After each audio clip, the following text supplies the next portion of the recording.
Hong Kong ना Chinese empire के under आता था, जो उस टाइम पे हैन डायनेस्टी होती थी। फिर उसके बाद ना 1500s में यहाँ पर Portuguese, Dutch and French traders आए थे और उन्होंने जो है वो पूरा मकाओ का रीजन मतलब एज अ पोर्ट बसाया भी था। बट चाइना को लगने लगा कि उनका ना ज्यादा इन्फ्लुएंस ना हो जाए यहाँ हांगकांग में, इसी वजह से उन्होंने ना वहाँ पे बैन लगा दिया उनकी ट्रेडिंग पे। तो इस बात से गुस्सा होकर ना ब्रिटेन ने 1840 में चाइना पे हमला कर दिया एंड बीजिंग को काफी ज्यादा डराया, जिसकी वजह से चाइना ने पीस लाने के लिए ये जो हांगकांग आइलैंड था ना वो ब्रिटिशर्स को ही दे दिया। तो इसलिए 1997 तक हांगकांग जो है वो ब्रिटिश एम्पायर के अंडर में था भाई। एंड यही रीजन है भाई यहाँ की जो आपको सड़कों के नाम दिखेंगे ना वो इस तरह से है। देखो किंग्स रोड हो गया, ग्रेग रोड हो गया, ऐसे ही आपको अलग अलग जो भी मेट्रो स्टेशन के नाम मिलेंगे, जैसे देखो क्वेरी बे हो गया। एंड इसी वजह से यहाँ पे सबको ऑलमोस्ट जो है वो इंग्लिश भी अच्छे से आती है, क्योंकि भाई इतने साल जो है वो ब्रिटिशर्स के अंडर था ये देश या सिटी। लेकिन फिर मेरे पैदा होने के जस्ट 2.5 महीने पहले यानी कि 1 जुलाई 1997 को ब्रिटिशर्स ने जो है वो हांगकांग वापस से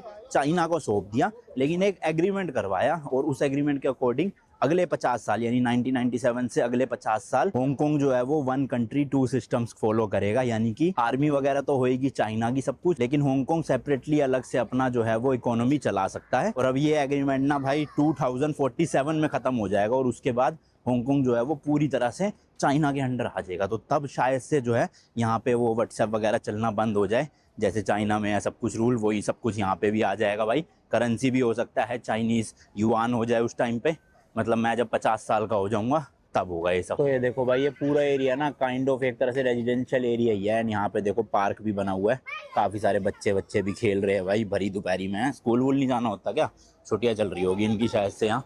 तो ये देखो लोग एक्सरसाइज भी कर रहे हैं अपना आके, और पार्क में नॉर्मल खेल भी रहे हैं, झूले वूले लगे हुए हैं। मैकडोनल्ड्स में आया था भाई, यहाँ पे देखो मशीन लगी पड़ी है, तो इंग्लिश में सेलेक्ट करते हैं, देखते हैं कुछ अपने को मतलब वेजिटेरियन मिलेगा या नहीं मिलेगा यहाँ पे, क्योंकि उम्मीद तो नहीं है। यहाँ तो सब कुछ ही नॉन वेजिटेरियन है भाई। ये देखो ऑप्शन ही नहीं है, चिकन है, फिश है, बाकी सब भी चीज़ें हैं, लेकिन कहीं पे भी वेजिटेरियन बर्गर कोई भी नहीं मिलेगा आपको यहाँ पे ना, सबके सब नॉन वेज है।